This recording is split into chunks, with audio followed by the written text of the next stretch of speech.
Aujourd'hui, j'ai le plaisir de recevoir Hélène Pichon. Elle est directrice des relations avec les institutions du Centre d'études et de prospective stratégique. Hélène Pichon, bonjour. Bonjour Camille Chen. Merci d'être venue jusqu'à nous. Les États-Unis et la Chine ont décidé de ne pas se livrer à une guerre commerciale, alors que la situation s'annonçait très tendue. Est-ce que vous vous attendiez à une telle issue ? Avec le président Donald Trump, je dois dire que c'est plus ce qui est imprévu qui doit être prévisible, car il a inscrit toute sa diplomatie un peu dans cette perspective imprévisible. Donc, ce qui n'est pas prévisible devient prévisible. Et nous avons remarqué, tous observateurs de la scène internationale, l'accueil extrêmement chaleureux et plein d'honneur qui avait été réservé en son temps au président Xi Jinping par le président Donald Trump. Si vous vous en souvenez, je crois d'ailleurs que le président Xi Jinping est la première personnalité internationale à avoir été accueilli par le président Trump aux États-Unis. En grande pompe, Il l'a bien sûr. accueilli avec beaucoup d'égards et je dirais même beaucoup de chaleur. Si vous avez remarqué, il l'a reçu d'ailleurs dans sa résidence personnelle à Mar-a-Lago avec son épouse sur un ton qui n'était pas du tout un ton ni hostile d'aucune manière et ni... je dirais défensif, hein. Au contraire, c'était un accueil très chaleureux, donc on aurait pu s'attendre à cela. Même si, effectivement, constamment, on a tendance à vouloir opposer les deux géants, la Chine et les États-Unis. Mais en réalité, ne serait-ce que par leur taille, ce sont des États-continents. Ils ont tout à se dire, ils jouent dans la même cour. Et il y a beaucoup d'affinités et de compréhension entre ces deux peuples. Et puis, nous avons un chef de l'État américain qui est un homme d'affaires avant tout, businessman. Et en face de lui, une nation qui est également très aguerrie au commerce international. Et donc, je pense qu'il y a là un langage commun qu'il ne faut pas sous-estimer, qui existe, et nous en avons la démonstration aujourd'hui. Il n'empêche qu'il y a quelque temps, on s'attendait vraiment à une guerre commerciale au sens propre du terme. D'ailleurs, tous les médias internationaux l'avaient souligné. À votre avis, qu'est-ce qui a pesé dans la balance diplomatique pour que, très rapidement, la situation a changé ? La situation a changé aussi d'un point de vue politique. Vous avez tous, bien entendu, remarqué, la situation change de façon totalement diamétralement opposée avec la Corée du Nord. La Corée du Nord réintègre le dialogue des nations sur un mode, nous l'espérons, plus pacifique et plus fraternel. Et ceci joue aussi, bien sûr, en faveur de ce réchauffement des relations économiques. La politique a effectivement aussi toujours son impact dans le domaine économique. Sur le plan économique, il faut bien aussi voir que la Chine s'est engagée à importer davantage américain et de ce fait de réduire le déficit américain. Effectivement. Et ça, c'était quand même plus qu'indispensable pour les Américains aussi. Donc il y a là un dialogue d'intérêts, mais des intérêts bien compris qui se veulent aller dans le bon sens. Tout ça est positif. C'est-à-dire que les deux parties ont tenté de comprendre ce que voulait vraiment l'autre. Oui. C'est ce qui a permis d'établir un accord de principe, on va dire ça comme ça. Alors, selon vous, est-ce vraiment un accord réellement gagnant-gagnant ? Alors ça, c'est une vraie bonne question. Parce qu'effectivement, le président Trump nous a souvent habitués à des déclarations, j'allais dire, très spectaculaires, avec une certaine forme de grandiloquence. Il a récidivé aujourd'hui. Exactement. Bon, à propos de la Corée du Nord, bon, ça nous éloigne un peu du cœur de notre sujet. Du cœur de notre sujet. Mais après ça, il faut voir dans quelle mesure ces déclarations seront suivies d'actes très précis. Ceci sera très important. La Chine, pour exemple, a importé l'an dernier quelques 130 milliards de dollars de biens made in USA. Y ajouter aujourd'hui 200 milliards de dollars d'ici 2020, comme le demande Donald Trump dans cet accord, semble compliqué, même pour les Américains.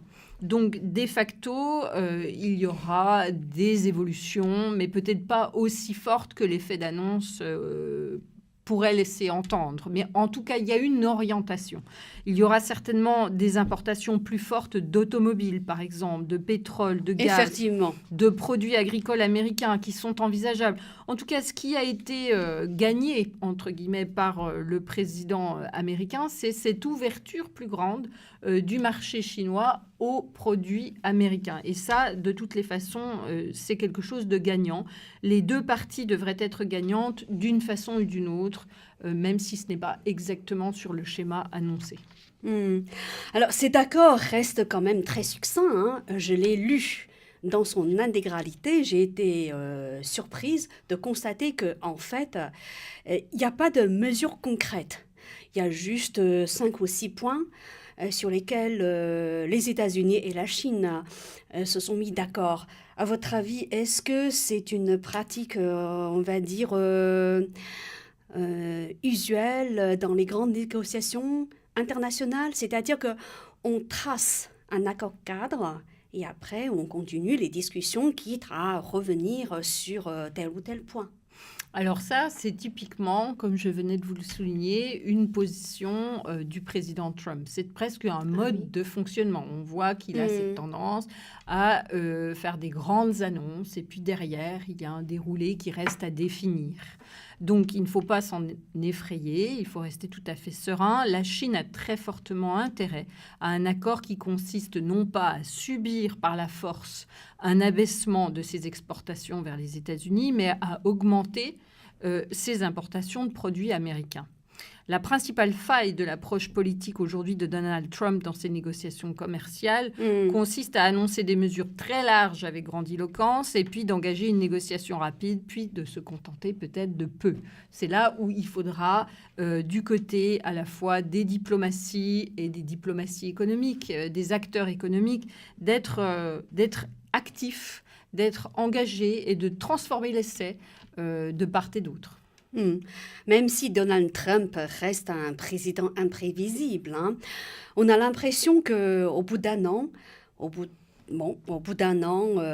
les grands pays commencent à savoir comment jongler avec ces attitudes.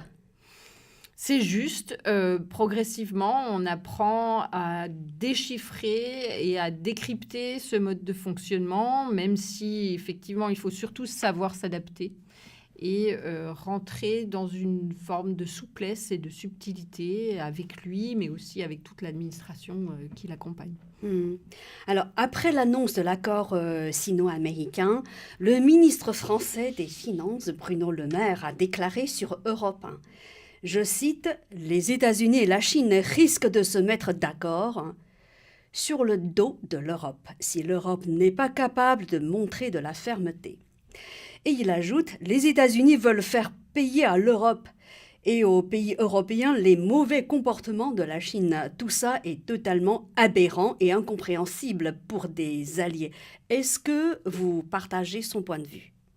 Alors, j'entends son point de vue. J'entends à travers cette expression un appel de Bruno Le Maire à une plus grande unité des pays européens, à une plus grande convergence pour être plus audible à la fois de nos interlocuteurs chinois que de nos interlocuteurs américains. En tout cas, sur la scène internationale, il y a ce besoin d'Europe. C'est ce que j'entends. J'entends aussi probablement un appel de Bruno Le Maire à l'Allemagne. Faire en sorte que l'Allemagne et la France parlent de façon plus concertée.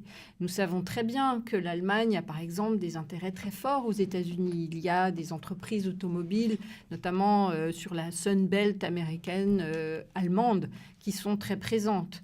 Donc il y a là toutes sortes de rivalités économiques, toutes sortes d'enjeux économiques très forts.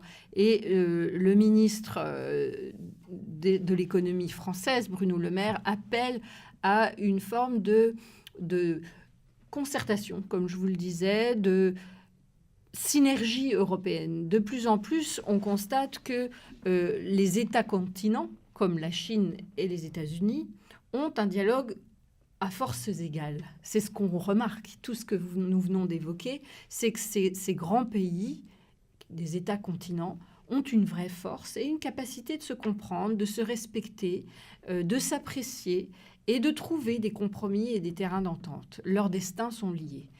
Mais l'Europe, elle, est un continent morcelé d'États. Alors comment trouver notre place dans ce concert des nations, non seulement au plan politique, mais au plan économique aussi, parce que l'économie, c'est le nerf de la guerre, et c'est aussi le nerf de la paix. C'est ce qu'il ne faut pas omettre de percevoir. Et donc, il y a cette urgence pour nous autres d'être dans une cohérence plus forte. Et lorsqu'Emmanuel Macron, président de la République française, promet au président Xi Jinping au début de l'année et l'année dernière, qu'il viendra tous les ans en Chine pour mesurer ce dynamisme de la Chine, pour arrimer l'Europe à un dialogue euro-chinois constructif, il prend la mesure de cette échelle des États-continents. À vous entendre, Bruno Le Maire a lancé un appel surtout à la solidarité européenne. Ce discours, c'est comme ça qu'il faut interpréter.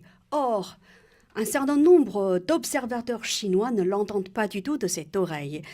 Ils pensent qu'ils voient là un reproche de Bruno Le Maire à la Chine et aux États-Unis. Il a l'air de dire que, ça y est, les deux pays continents les deux premières puissances économiques sont en train de s'allier au détriment de l'Europe. C'est comme ça aussi que moi-même, j'ai interprété le discours de Bruno Le Maire, notamment lorsqu'il parle de mauvais comportements de la Chine. Il a l'air de dire que les États-Unis sont en train de faire payer à l'Europe les mauvais comportements de la Chine en signant un accord de principe. Alors, je crois que c'est légitime de la part de la Chine d'avoir senti cette remarque de Bruno Le Maire comme étant quelque peu critique à l'égard de la Chine. Il faut, à mon sens, s'élever au niveau de la vision du président de la République française, qui est une vision extrêmement optimiste, extrêmement enthousiaste. Nous avons également un Premier ministre, Monsieur Philippe, qui lui-même avait déjà une sensibilité chinoise très forte. Il ne faut pas oublier qu'au Havre, je l'ignorais. Voilà, Édouard Philippe, dans sa propre ville, le Havre, a créé un campus pour les étudiants chinois. Les étudiants de Sciences Po Chine ont un campus réservé au Havre, qui est la ville de notre Premier ministre. Notre président de la République lui-même a appelé à construire cette communauté de destin et d'intérêt pour l'humanité entre l'Europe, entre la France et la Chine. Ça, c'est vraiment la vision actuelle. Qu'il y ait effectivement des susceptibilités au niveau de ces accords que nous venons de passer au tamis de notre réflexion avec des susceptibilités. C'est une chose, mais il faut savoir regarder au-delà et bien comprendre. D'ailleurs, j'aime beaucoup reprendre l'appel vibrant de M. Jack Ma lors de cette rencontre récente avec 300 entrepreneurs de PME américaines en juin 2017 à Détroit, où il a rappelé « Manquer la Chine, c'est manquer l'avenir ». Et la France ne va certainement pas manquer l'avenir. Et c'est bien pour ça qu'on se trouve ici aujourd'hui au siège même de la Chine en français. N'empêche que, pour revenir toujours au discours de Bruno Le Maire, il me semble que là où il a raison, c'est que la Chine envisage de racheter davantage de produits américains.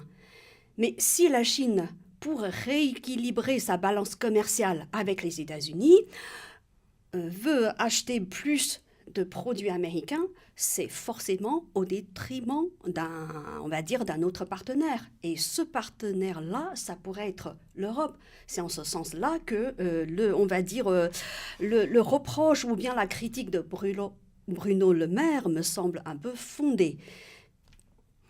Certes, mais il faut préparer une riposte de toute manière. Voilà, c'est ça ma deuxième question, c'est que quelle serait la riposte, ou plutôt, pour utiliser un terme moins guerrier, quelles seraient les solutions que l'Europe envisage de trouver pour justement s'en sortir gagnant?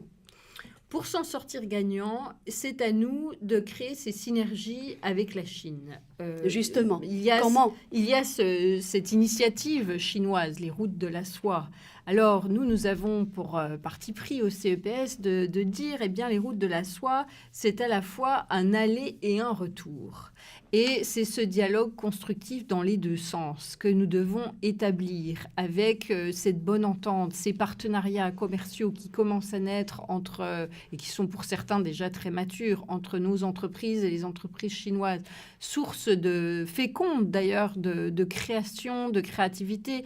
Le président Macron nous a invités notamment à Pékin récemment à la découverte de la French Tech et de toutes les initiatives tournées vers l'intelligence artificielle. Nous avons aussi Cédric Villani qui est très présent en Chine et qui a créé beaucoup de synergies sur ces différents segments, ces segments d'avenir.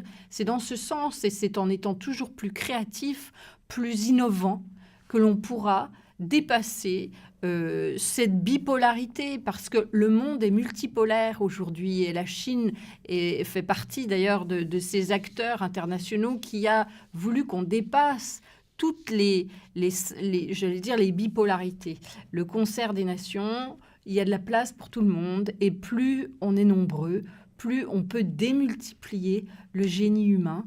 Et c'est à cette démultiplication que la France et que l'Europe invitent les autres États-continents et les autres États, sans que pour autant l'Europe ou la France ne se pose en arbitre.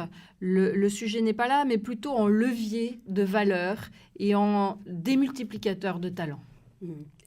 Aujourd'hui, le conflit sino-américain semble apaisé.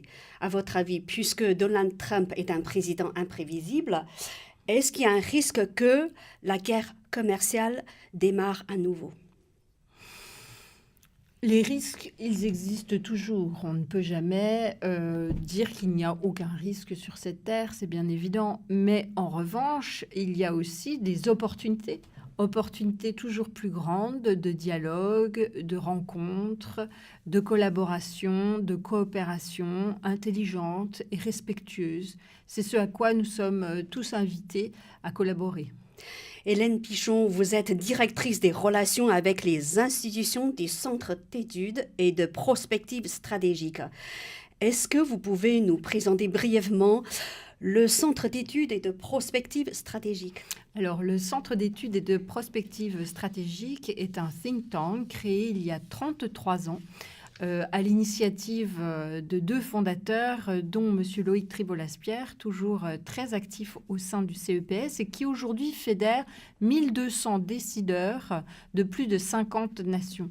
Et un des derniers des différents clubs que nous organisons et que nous fédérons est notre club Paris-Shanghai, dont nous sommes très fiers, que nous avons créé en partenariat avec la China European International Business School, CEIBS, à Shanghai, je à crois. Shanghai, à l'occasion de la visite du président Macron, en voulant répondre justement à cet appel pour un dialogue renforcé entre la France et la Chine et entre l'Europe et la Chine. Donc ça, c'est tout l'esprit du CEPS, créer toujours plus de confluence, toujours plus de dialogue, de compréhension, en sortant des clivages, en sortant des silos, pour créer des surfaces de compréhension pour la société civile organisée. Très concrètement, que faites-vous pour rapprocher le continent européen de la Chine? Très concrètement, nous réunissons donc des décideurs des deux nations, aussi bien la Chine que la France, mais au-delà. Nous nous sommes réunis, vous l'avez dit, à Shanghai au sein de la CEIBS autour d'Olivier Véran. Nous avons exploré toutes les initiatives en matière de génie et de création sur l'e-santé. En Chine et en France, ça a été e-santé, la e-santé. On était absolument ravis d'apprendre toutes les initiatives qui existaient déjà en Chine et apporter les nôtres. Olivier Véran avait fait un exposé tout à fait brillant à la CEIBS. Et comme nous l'indiquions tout à l'heure, la route de la soie, c'est dans les deux sens. Eh bien, nous accueillerons le 14 juin prochain à l'Assemblée nationale, à l'initiative notamment d'Olivier Véran, mais aussi de M. Buontan, qui est le président du groupe d'amitié France-Chine à connaît l'Assemblée bien. nationale. Madame Carole Bureau-Bonnard aussi, qui est vice-présidente de l'Assemblée nationale, nous a fait l'honneur de nous ouvrir, ils nous ont fait l'honneur de nous ouvrir les portes de l'Assemblée nationale pour une journée entière de réflexion, de dialogue, d'interpellation mutuelle des différents acteurs chinois et français pour développer une meilleure compréhension de nos deux cultures, pour pouvoir aller plus loin en termes d'échanges commerciaux et de dialogue. Merci Hélène Pichon. Je rappelle que vous êtes directrice des relations avec les institutions du think tank qui s'appelle le Centre d'études et de prospective stratégique. À bientôt. À bientôt Camille, merci beaucoup.